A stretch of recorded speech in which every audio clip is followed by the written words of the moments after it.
선택받은 자, 오늘 아침 깊은 일이 일어났다. 내 마음이 오직 하나님께만 진정으로 속해 있음을 증명했다. 가장 숨겨진 헌신의 부분까지도 진정으로 누군가에게 보여졌다고 느낀 적이 있는가? 아무도 보지 않는 그 순간 내 믿음이 하나님의 마음을 건드렸고 온 천국이 너를 향해 시선을 돌렸다. 그 성스러운 공간에서 네가 드린 순수함은 거룩한 표징이 되었다.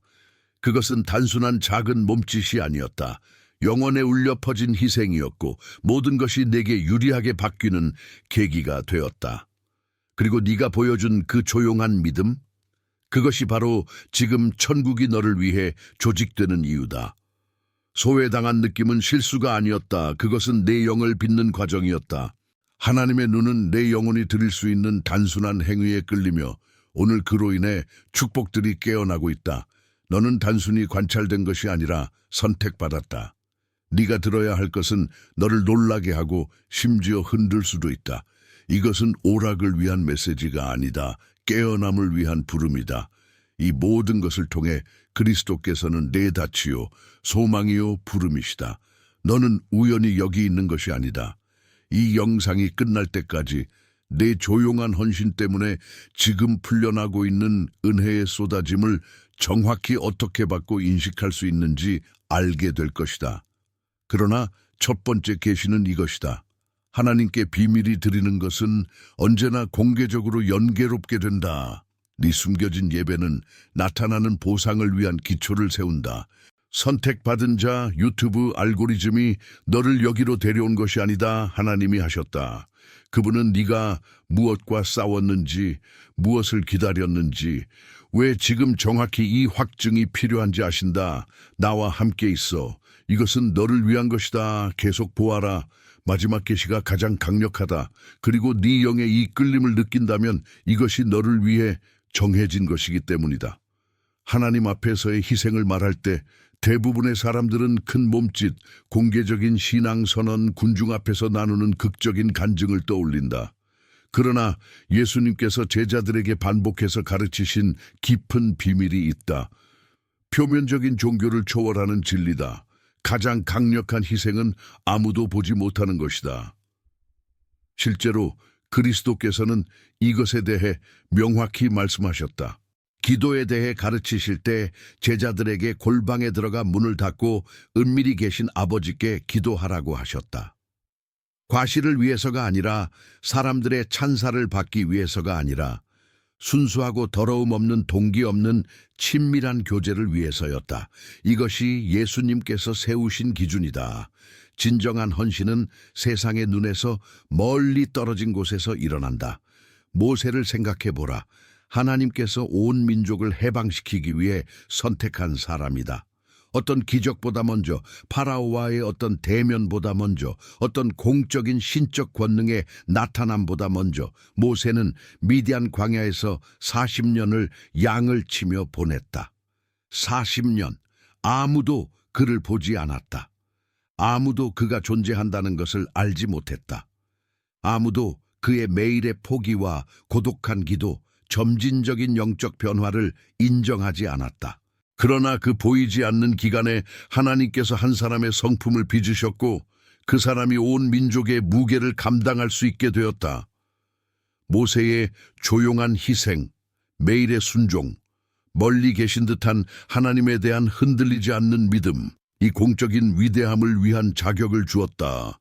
또는 예수님의 어머니 마리아의 삶을 생각해보라. 그녀는 몇 달 동안 놀라운 비밀을 품고 있었다. 자신이 하나님의 아들의 어머니라는 것을 알았지만 그것을 세상에 외칠 수 없었다. 그 진실이 가슴속에서 타오르는 동안에도 침묵을 지켜야 했고 주변 세상은 전혀 알지 못했다. 그녀의 조용한 희생, 그 비밀을 지키고 보이지 않는 현실 속에서 사는 것, 은전 인류의 구속 계획에 필수적이었다. 그 몇 달 동안 아무도 그녀를 박수치지 않았다. 아무도 그녀를 특별하다고 인정하지 않았다. 그러나 하나님은 보셨다. 하나님은 아셨다. 그리고 하나님은 그녀의 신실함을 온 영혼에 울릴 방식으로 연계롭게 하셨다. 성경에서 우리는 일관된 패턴을 본다. 하나님의 가장 큰 움직임은 침묵 속에서 시작된다. 에스더의 아무도 모르는 금식 기도는 한 민족을 구했다. 느헤미야의 왕의 잔을 들며 하는 비밀스러운 헌신은 예루살렘 성벽을 재건할 준비를 시켰다. 루세의 사사로운 믿음, 보아스가 보고 있다는 것도 모르고 밭에서 일하던 그 믿음은 그녀를 그리스도의 족보 안에 위치시켰다. 그러나 여기 더 깊은 것이 있다. 아무도 모르게 지상의 이득이나 인정의 가능성이 없을 때 하나님께 무엇을 드릴 때 동기가 정화된다. 너는 감동을 주기 위해 드리는 것이 아니다. 너는 인정받기 위해 드리는 것이 아니다. 너는 하나님을 사랑하기 때문에, 그분이 합당하시기 때문에, 네 마음이 그분의 임재의 실제에 사로잡혔기 때문에 드리는 것이다. 오직 진정한 사랑에서 우러난 이 희생이 하나님의 마음을 움직인다. 예수님께서는 강력한 비유로 이것을 가르치셨다. 성전에서 기도하는 두 사람에 대해 말씀하셨다. 한 사람은 존경받는 바리새인으로 큰 소리로 자신의 금식과 헌금과 의로움을 자랑했다. 다른 한 사람은 멸시받는 세리로 멀리 서서 하늘을 우러러보지도 못하고 가슴을 치며 하나님, 죄인인 저를 불쌍히 여기소서라고 외쳤다. 예수님께서는 후자가 의롭다함을 받고 집으로 내려갔다고 하셨다. 왜냐? 그의 희생이 진정이었기 때문이다. 영이나 가식이 없었다. 오직 깨진 마음만이 정직하게 하나님 앞에 드려졌다. 네가 조용히 희생을 드릴 때 하나님께서는 그것을 하늘의 저울에 올리신다. 그것은 얼마나 많은 사람이 보았는지로 무게가 재어지지 않는다. 받은 박수로 측정되지 않는다. 의도의 순수함, 사랑의 깊이, 헌신의 진실함으로 무게가 재어진다. 그리고 하나님께서 그 저울에 무엇을 올리실 때 조용하고 진정이며 오직 사랑에서 우러난 희생, 그것은 산을 움직이는 무게로 내려앉는다. 지금 너에게 일어나고 있는 일이 바로 이것이다. 네 조용한 희생, 아무도 듣지 못한 기도들, 아무도 목격하지 못한 믿음의 행위들, 비밀이 유지한 헌신, 이 하늘의 저울에 올려졌다. 그리고 천국 전체가 네가 드린 것의 무게가 상황과 기회와 축복을 내 편으로 기울이는 것을 지켜보고 있다. 지금 여기서 이것을 보고 있는 것이 우연이 아니다. 이것은 네 조용한 희생에 대한 하나님의 응답이다. 대부분의 사람들이 완전히 이해하지 못하는 근본적인 진리가 있다.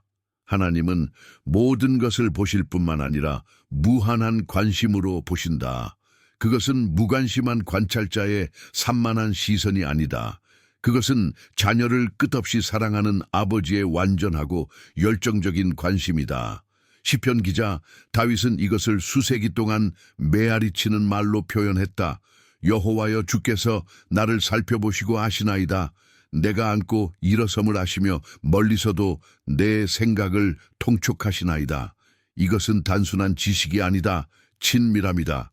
하나님은 네가 무엇을 하는지 아실 뿐 아니라 왜 하는지 이해하시고 네가 느끼는 것을 느끼시며 네 존재의 모든 세부에 깊이 관심을 가지신다. 혼자 방에 있을 때, 조용히 기도할 때 아무도 모른다. 부모도 친구도 잠들어 있는 배우자도 모른다. 그러나 하나님은 아신다.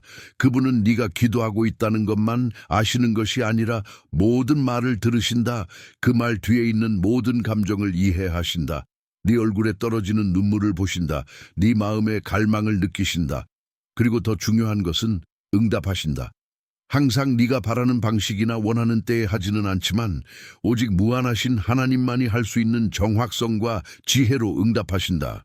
사막에 있던 하갈의 이야기를 생각해보라.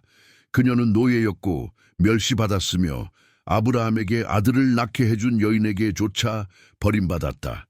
사라가 그녀를 학대하자 하갈은 사막으로 도망쳤다. 홀로 희망 없이, 도와줄 사람 하나 없이, 극도의 절망 속에서 세상 누구도 그녀가 어디 있는지, 무슨 일을 겪고 있는지 알지 못할 때 하나님께서 그녀에게 나타나셨다. 그리고 놀라운 말씀을 하셨다. 너는 나를 본 여자라.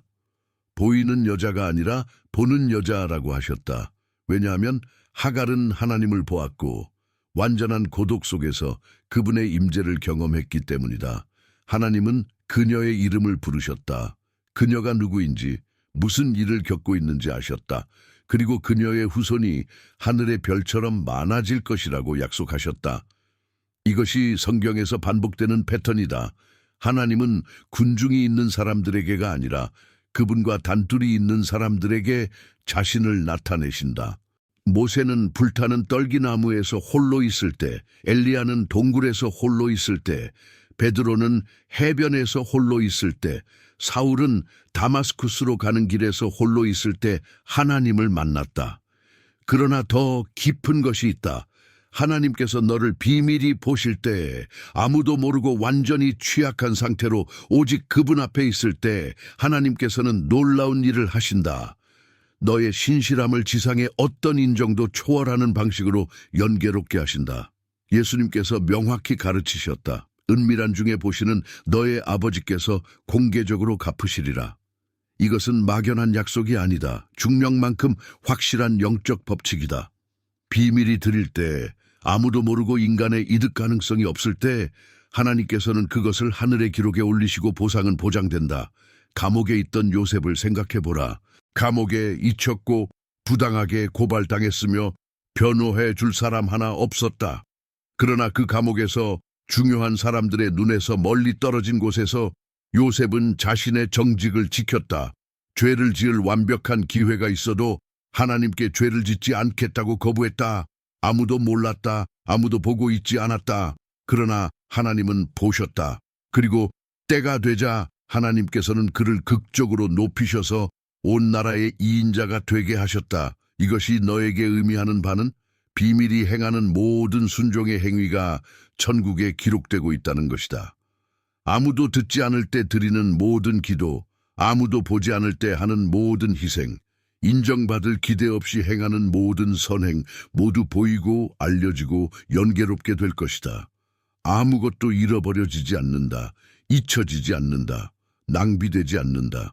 네가 소외당하고 있다고 느낄 때, 아무도 네 희생을 인정하지 않는 것 같을 때, 삶이 불공평하고 내 노력이 보이지 않는 것 같을 때 이것을 기억하라. 하나님은 보신다. 그리고 그분의 인정은 어떤 인간의 인정보다도 무한히 더 가치 있다. 왜냐하면 하나님께서 영예롭게 하실 때 그것은 권능과 권위와 모든 것을 바꾸는 나타남으로 하시기 때문이다. 그것은 일시적인 인정이 아니다. 영원한 변화다. 만약 이 메시지가 네 마음에 와닿았다면 매일 아침 예수님과 친밀한 대화를 시작하는 것을 상상해 보라. 예수님과 커피 이북은 바로 그것을 위해 만들어졌다. 31일 동안의 말씀과의 만남, 깊은 기도, 믿음의 도전, 하루를 변화시키는 계시들. 그것은 단순한 책이 아니다. 내 마음을 아시는 분과 매일 식탁에 앉는 초대다. 게다가 2개의 슈퍼 보너스를 완전 무료로 받는다. 하지만 주의 한정판이다. 보증 링크는 고정된 첫 번째 댓글에 있다. 미루지 말라. 예수님께서 이미 너를 기다리고 계신다. 세상 눈에서 멀리 떨어진 곳에서 일어나는 영적 과정이 있다. 육체적 변화만큼이나 깊고 실제적인 변화지만 완전히 보이지 않는 곳에서 일어난다. 우리는 이것을 하나님의 보이지 않는 작업이라고 부를 수 있으며 그분이 우리 삶 속에서 어떻게 일하시는지를 이해하는 데 절대적으로 필수적이다. 대부분의 사람들은 눈에 보이는 결과를 보기 위해 너무 집중한 나머지 내부에서 조용히 그러나 절대적인 권능으로 일어나는 변화의 작업을 완전히 놓친다. 씨앗이 땅에 심어질 때 아무도 그 안에서 무슨 일이 일어나는지 보지 못한다.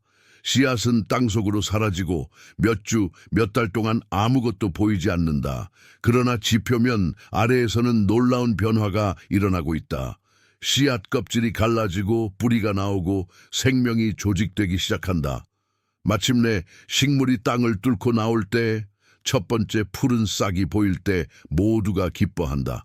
그러나 진실은 이미 모든 실제 작업이 끝났다는 것이다. 우리가 보는 것은 이미 보이지 않는 곳에서 완전히 이루어진 것의 나타남일 뿐이다.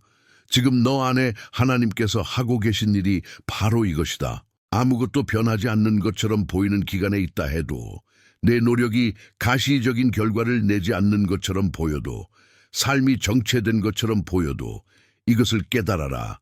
가장 깊은 변화가 일어나고 있다. 하나님께서 너를 제한하던 껍질을 깨뜨리고 계신다. 두려움과 의심과 불안의 뿌리를 뽑고 계신다.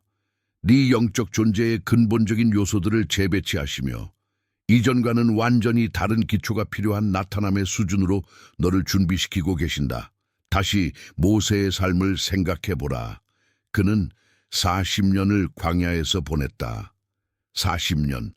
밖에서 그의 삶을 보면 아무 일도 일어나지 않는 것처럼 보였을 것이다. 그는 양 치는 목자일 뿐이었다. 특별할 것도 극적일 것도 보일 것도 없었다. 그러나 내부적으로 하나님께서는 놀라운 작업을 하고 계셨다. 이집트 궁정에서 얻은 교만을 제거하고 계셨다. 겸손을 가르치고 계셨다. 광야를 통해 온 민족을 인도할 때 필요한 인내와 연민과 지혜를 그의 성품에 키워가고 계셨다. 보이지 않는 기간에서 나온 모세가 마침내 나타났을 때 그는 완전히 변화된 사람이었다. 이집트에서 도망쳤던 그 사람과 동일 인물이 아니었다. 보이지 않는 작업이 완성되었다. 또는 예수님 자신을 생각해보라. 공생의 이전, 어떤 기적도, 어떤 제자도 있기 전 예수님께서는 나사렛에서 30년을 보내셨다. 30년 몫으로 일하며 평범한 삶을 사셨다. 아무도 그분이 누구인지 몰랐다. 아무도 그분의 신성을 인정하지 않았다. 아무도 치유나 가르침을 받으러 오지 않았다. 그러나 그 30년 동안 영적 변화가 일어나고 있었다. 아버지와의 교제가 깊어지고 있었다. 사명에 대한 이해가 명확해지고 있었다. 평범한 삶의 불 속에서 성품이 단련되고 있었다. 그리고 마침내 공생애로 나오셨을 때 그분은 완전히 준비되셨고 완전히 갖추어지셨으며 아버지께서 보내신 일을 할 완전한 권위를 가지셨다. 너 안에서 일어나는 보이지 않는 변화는 너에게만 특별히 맞춰진 것이다. 다른 사람에게 하고 계시는 변화와 같지 않다. 왜냐하면 하나님께는 너만의 독특한 계획, 목적, 부름이 있기 때문이다. 지금 네가 보고 있지 못하더라도 경험하고 있는 변화는 바로 그 목적을 위해 너를 준비시키기 위해 특별히 설계된 것이다. 아마도 하나님께서는 너 안에 미래의 사역을 망칠 수 있었던 교만의 경향을 제거하고 계실지도 모른다. 길 위에 두실 사람들에게 필수적인 연민을 키우고 계실지도 모른다. 더 어려운 때가 왔을 때 네 믿음의 기초가 될 신뢰에 대한 교훈을 가르치고 계실지도 모른다. 공개적인 나타남의 때가 왔을 때 오직 하나님만 섬길 수 있도록 사람의 인정에 대한 의존을 깨뜨리고 계실지도 모른다. 로마서에 말씀하시기를 하나님을 사랑하는 자, 곧 그의 뜻대로 부르심을 입은 자들에게는 모든 것이 합력하여 선을 이루느니라 고 하셨다. 모든 것, 좋은 것과 보이는 것만이 아니라 어려움과 투쟁과 보이지 않는 기간과 영혼의 어두운 밤도 모두 그것들 모두가 내 선을 위해, 변화를 위해, 준비를 위해 협력하고 있다. 네가 불로 단련되고 깨어지고 옛 자에 대해 죽고 있다고 느낄 때 이것을 깨달아라. 이것은 벌이 아니다. 준비다. 너를 그토록 사랑하셔서 네가 창조된 목적대로 온전하게 만들기 위해 필요한 모든 것을 기꺼이 하시는 하나님의 보이지 않는 작업이다. 보이지 않는 변화는 실제다. 강력하다. 그리고 절대적으로 필수적이다. 마침내 이 기간에서 나오고 보이지 않는 작업이 보이게 될 때 너는 완전히 새롭고 변화된 그릇이 되어 하나님께서 예비하신 영광을 위해 완전히 준비된 자가 될 것이다. 계속하기 전에 만약 이 메시지가 네 안에 무언가를 일깨웠고 이 메시지를 다른 이들에게 전하는데 동참하고 싶다면 채널 멤버가 되어주세요. 맞춤 이모지와 멤버 전용 영상에 접근할 수 있습니다. 여러분의 도네이션은 이 거룩한 공간을 계속 만들어가는 데 도움이 됩니다. 또는 슈퍼땡스로 후원해 주세요. 여기 심겨진 모든 씨앗은 누군가의 기적이 됩니다. 여러분의 지원은 단순히 재정적인 것이 아니라 에너지 증폭의 행위입니다. 모든 도네이션은 채널 유지와 새로운 영상 제작에 사용됩니다. 모든 믿음의 여정에는 모든 것이 멈춘 듯한 결정적 순간이 있다. 보이는 움직임이 없다. 뚜렷한 진전이 없다. 무엇인가 변하고 있다는 신호가 없다. 바로 이 순간 대부분의 사람들이 실패한다. 바로 이 순간 포기한다. 바로 이 순간 의심이 스며들어 지금까지 쌓아온 모든 것을 파괴한다. 그러나 바로 이 순간이야말로 진정한 믿음이 시험되고 정련되는 때다. 성경은 하나님께서 광야라고 부르는 기간에 대해 말한다. 꼭 지리적인 광야일 필요는 없다. 부족함과 겉보기에 버림받은 듯한 느낌, 하나님의 침묵의 기간이다. 이스라엘 백성은 이집트를 나온 후 이것을 경험했다. 그들은 놀라운 기적들을 보았다. 10가지 재앙, 갈라진 홍해, 파라오와 그 군대의 멸망, 불기둥과 구름기둥, 하늘에서 내리는 만나. 그러나 광야에 이르자 모든 것이 달라졌다. 더 이상 보이는 기적은 없었다. 모래와 굶주림과 목마름, 그리고 어쩌면 하나님께서 그들을 버리신 것은 아닐까 하는 느낌만 있었다. 그리고 바로 이 지점에서 많은 이들이 원망하기 시작했다. 질문하기 시작했다. 의심하기 시작했다. 다시 이집트로, 비록 노예 생활이라 할지라도 돌아가고 싶어 했다.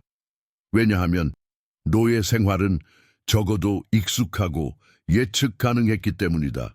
광야는 불확실했다. 무서웠다. 감각적인 어떤 확인도 없이 순수한 믿음의 시험이었다. 그러나 광야 속에서도 믿음을 지킨 자들, 보이는 증거가 없어도 하나님을 계속 신뢰한 자들만이 결국 가나안 땅에 들어갔다. 시험에 실패한 자들은 광야에서 죽었고 그들의 자녀들이 약속을 받았다. 지금 많은 이들이 바로 이 시험에 직면해 있다. 너는 광야에 있다. 보이는 기적은 없다. 극적인 확증은 없다. 무엇인가 변하고 있다는 신호가 없다. 오직 하나님의 말씀과 그분의 약속만을 근거로 신뢰해야 하는 때다.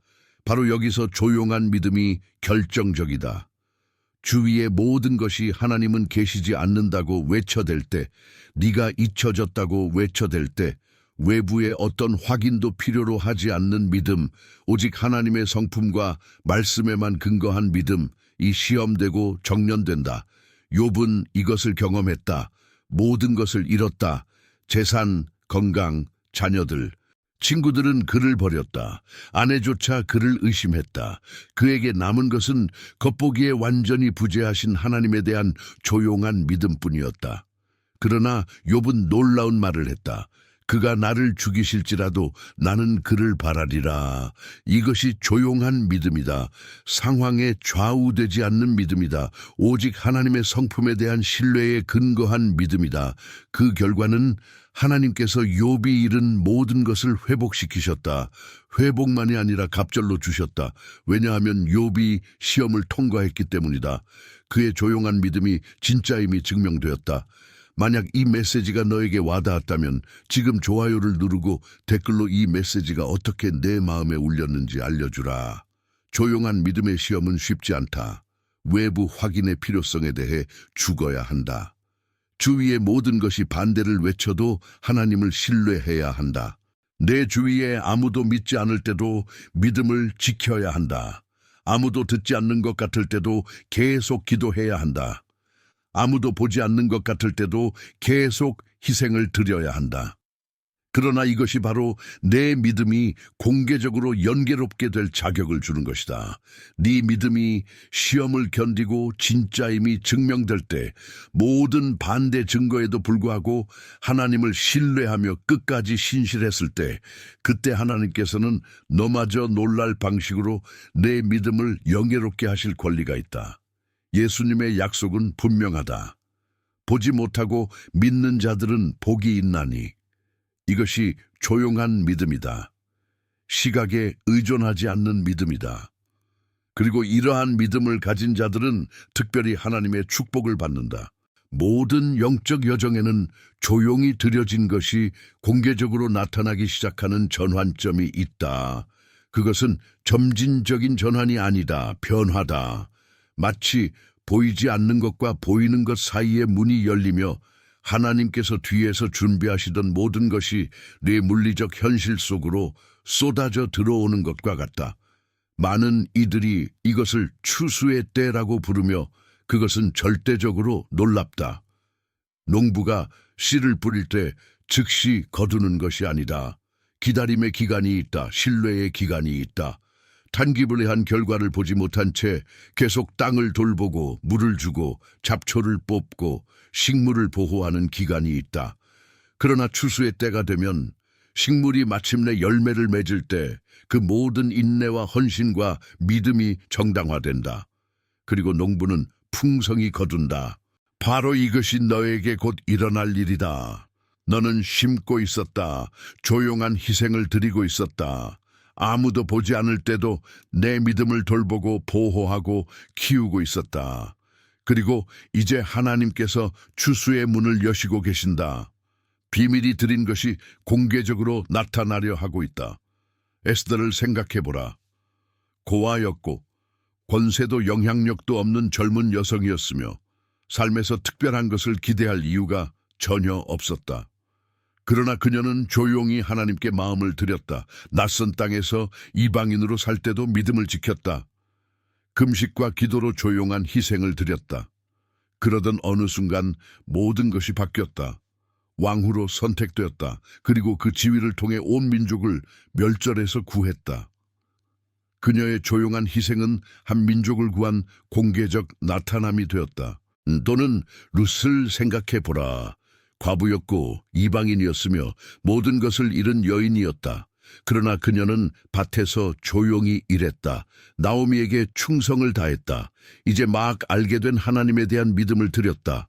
아무도 그녀를 알아주지 않았다. 아무도 그녀가 누구인지 몰랐다. 그러나 보아스가 그녀를 보았다. 그리고 그 만남을 통해 룻은 그리스도의 족보에 들어갔다. 그녀의 조용한 희생은 영원에 울릴 나타남이 되었다. 이것이 너에게 의미하는 바는 나타남의 순간이 다가오고 있다는 것이다.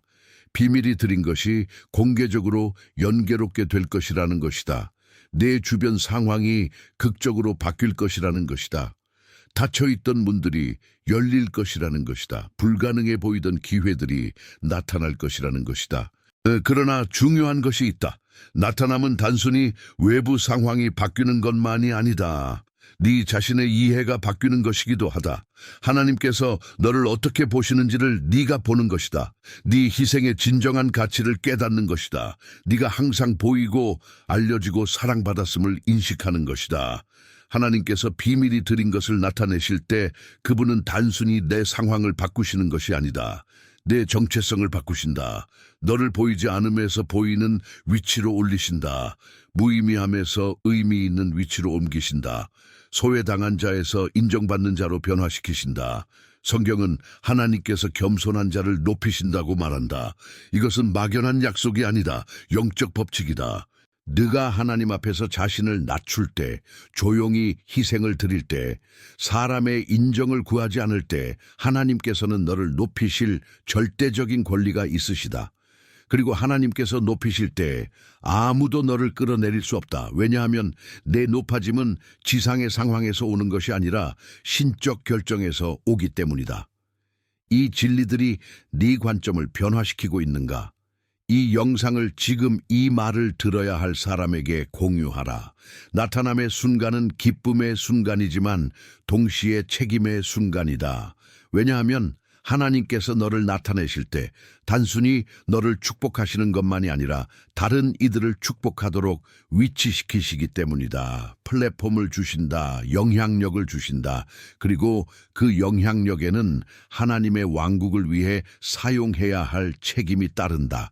내 조용한 희생이 공개적 나타남이 될 때, 하나님께서 너를 높이실 때, 마침내 네가 받아야 할 인정을 받을 때, 네가 어디에서 왔었는지를 기억하라. 아직 보이지 않는 기간에 있는 이들을 기억하라. 아직 조용히 희생을 드리고 있는 이들을 기억하라. 그리고 내 나타남을 그들을 돕고 격려하고 하나님께서 진정으로 보시고 진정으로 신경 쓰시며 조용한 희생이 진정으로 연계롭게 됨을 보여주는 데 사용하라. 신앙이 단순한 지적 믿음에서 떠나 주변 현실을 형성하는 능동적이고 역동적인 힘이 되는 순간이 있다. 이것이 신적 권능의 활성화 순간이다. 내 마음으로 믿던 것이 행동과 말과 임재를 통해 나타나기 시작할 때다. 뒤에서 조용히 일하던 하나님의 권능이 내보이는 현실 속으로 거침없이 터져 나올 때다. 성경은 이것을 강력한 이미지로 말한다. 사람이 마음으로 생각하는 것이 그 사람이다. 이것은 단순한 심리적 관찰이 아니다. 영적 법칙이다. 네가 마음으로 믿는 것이 네가 되는 것을 결정한다. 네 삶에 끌어들이는 것을 결정한다. 세상에 나타내는 것을 결정한다. 네 믿음을 활성화할 때, 믿음을 지적 영역에서 본능적 영역으로 옮길 때, 네가 하나님께서 네 편에서 일하고 계심을 진정으로 깊이 믿을 때, 그때 무언가가 바뀐다. 너 안에서만 바뀌는 것이 아니다. 주변도 바뀐다. 상황도 바뀐다. 사람들도 바뀐다. 기회들도 바뀐다. 여리고 앞에 서 있던 여호수아를 생각해보라. 견고한 성벽, 겉보기엔 난공불락이었다. 모든 군사들이 두려워했다. 모든 조언자들은 불가능하다고 했다. 그러나 여호수아는 하나님의 약속을 받았다. 구체적인 지시를 받았다. 그리고 그는 행동으로 믿음을 활성화했다. 백성에게 성주의를 행진하라고 명령했다. 날마다 겉보기엔 아무것도 하지 않는 것처럼 시간 낭비처럼 보이는 행진을 했다. 그러나 일곱째 날 일곱 바퀴를 돌고 제사장들이 나팔을 불고 백성이 외칠 때 그 성벽이 무너졌다. 이것은 수동적인 기적이 아니었다. 여호수아는 행동으로 믿음을 활성화해야 했다. 완전히 비합리적으로 보이는 일을 하기에 충분히 하나님을 신뢰해야 했다. 그리고 그가 그렇게 했을 때 신적 권능이 풀려났다. 또는 나만을 생각해보라. 나병에 걸린 시리아 장군이었다. 그는 큰 기적을 기대하며 선지자 엘리사에게 갔다. 극적이고 보이고 감탄할 만한 무엇인가를 기대했다. 그러나 엘리사는 단순히 요단강에 7번 몸을 씻으라고 했다. 나아만은 화가 났다. 그것은 그가 기대한 것이 아니었다. 충분히 인상적이지 않았다. 그러나 하인들이 설득하여 시도하게 했다. 그리고 강에 몸을 씻고 순종으로 믿음을 활성화했을 때 그의 살이 어린아이의 살처럼 깨끗하게 회복되었다. 신적 권능의 활성화는 내 편에서의 행동을 요구한다. 단순히 수동적인 것이 아니다. 하나님께서 모든 것을 해주기를 기다리는 것이 아니다. 내 믿음과 하나님의 행동 사이의 파트너십이다. 너는 네가 할 수 있는 것을 하고 하나님께서는 오직 그분만이 할 수 있는 것을 하신다. 채널을 구독하고 종을 눌러 이 영적 변화의 여정에 동참하라. 내 신적 권능을 활성화할 때, 믿음을 보이지 않는 것에서 보이는 것으로 옮길 때, 네가 믿는 것을 큰 소리로 선언할 때, 하나님에 대한 신뢰를 보여주는 행동을 취할 때, 그때 영적 우주가 너를 위해 움직인다. 천사들이 활성화된다. 상황들이 맞춰지기 시작한다. 기회들이 나타난다. 올바른 사람들이 내 길을 건너기 시작한다. 예수님께서는 한 비유로 이것을 가르치셨다. 열매를 맺지 않는 무화과 나무를 가진 사람에 관한 이야기였다. 그는 그것을 베고 싶어 했다. 그러나 과원지기가 말했다. 한 해 더 두고 제가 주위를 파고 거름을 주겠습니다. 그래도 열매를 맺지 않으면 베겠습니다. 과원지기는 이미 나무 안에 있던 잠재력을 활성화하고 있었다. 그 잠재력이 나타날 조건을 만들고 있었다. 이것이 하나님께서 지금 너에게 하고 계신 일이다. 내 신적 잠재력이 나타날 조건을 만들고 계신다. 장애물을 제거하며 주위를 파고 계신다. 영적 양분을 더하고 계신다. 네가 풍성한 열매를 맺도록 준비시키고 계신다. 그러나 너 역시 해야 할 역할이 있다. 내 믿음을 활성화해야 한다. 네가 믿는 것을 선언해야 한다. 신뢰를 보여주는 행동을 취해야 한다. 하나님께서 부르시는 방향으로 움직여야 한다. 네가 신적 권능을 활성화하고 너와 하나님께서 파트너가 되고 네 믿음이 행동을 만날 때 놀라운 일들이 일어나기 시작한다. 기적들이 일어난다. 변화들이 일어난다. 네 삶이 네가 상상도 못했던 방식으로 바뀌기 시작한다. 결정적 순간에 이르렀다. 이제 이론적인 이해가 실제 행동이 되어야 하는 때다. 지금까지 말하고 계시되고 약속된 모든 것이 내 응답을 통해 활성화되어야 하는 지점이다. 왜냐하면 진실은 하나님께서는 결코 누구를 강요하지 않으신다는 것이다. 그분은 초대하시고 부르시고 제안하신다. 그러나 너는 응답해야 한다. 선택해야 한다. 예라고 말해야 한다. 예수님의 이야기는 사람들을 구체적인 행동으로 부르시는 순간들로 가득하다. 세리 마태를 불러 그의 책상에서 일어나 따르라 하셨다. 베드로를 불러 배에서 나와 물 위를 걷게 하셨다. 사마리아 여인을 불러 물동이를 버리고 다른 이들에게 메시아에 대해 전하라 하셨다. 모든 경우에 구체적인 부름이 있었고 그 사람은 응답하거나 거절할 선택이 있었다. 지금 이 순간 하나님께서도 너를 부르고 계신다. 막연한 부름이 아니다. 구체적이다. 내 조용한 희생이 보였음을 인정하라는 부름이다. 네가 선택받았다는 진리를 받아들이라는 부름이다. 내 믿음을 활성화하고 운명을 향해 움직이라는 부름이다. 그러나 이 부름에는 선택이 따른다. 지금까지 살아온 대로 계속 살 수 있다. 조용히 희생을 드리며 무엇인가가 바뀌기를 기다릴 수 있다. 아니면 이 부름에 응답할 수 있다. 하나님께 예라고 말할 수 있다. 계시된 것을 진정으로 믿는 것처럼 행동하기 시작할 수 있다. 네가 선택받았음을 아는 것처럼 살기 시작할 수 있다. 응답은 결정에서 시작된다. 신뢰하기로, 순종하기로, 온전한 길을 보지 못해도 움직이기로 하는 결정. 아브라함은 그의 땅과 가족과 안정을 떠나 하나님께서 보여주실 땅으로 가라는 부름을 받았다. 그는 어디로 가는지 몰랐다. 지도도 계획도 없었다. 그러나 그는 부름에 응답했다. 그래서 그는 한 민족의 아버지가 되었고 그의 후손은 하늘의 별처럼 많아졌다. 네 응답은 단순할 수 있다. 기도일 수 있다. 선언일 수 있다. 순종의 행동일 수 있다. 관점의 변화일 수 있다. 그러나 진짜여야 한다. 내 마음에서 나와야 한다. 하나님의 부름에 대한 진정한 응답이어야 한다. 만약 이 메시지가 네 삶에 영향을 주었다면 지금 좋아요를 누르고 내 생각을 댓글로 남기고 다른 이들에게 공유하라. 여러분 각자는 이 빛의 사슬의 일부다. 하나님의 부름에 응답할 때, 그분께 예라고 말할 때, 운명을 향해 움직일 때 놀라운 일이 일어난다. 하나님께서 친히 너를 위해 움직이신다. 상황들이 맞춰지기 시작한다. 기회들이 나타난다. 올바른 사람들이 내 길을 건너기 시작한다. 장애물들이 제거되기 시작한다. 마치 영적 우주의 모든 힘이 네가 창조된 목적을 이루도록 돕기 위해 동원되는 것과 같다. 그러나 이것은 네가 응답할 때만 일어난다. 예라고 말할 때만 일어난다. 움직일 때만 일어난다. 성경은 말한다. 너희는 하나님께 나아오라 그리하면 하나님께서 너희에게 나아오시리라. 이것은 제안이 아니다. 약속이다.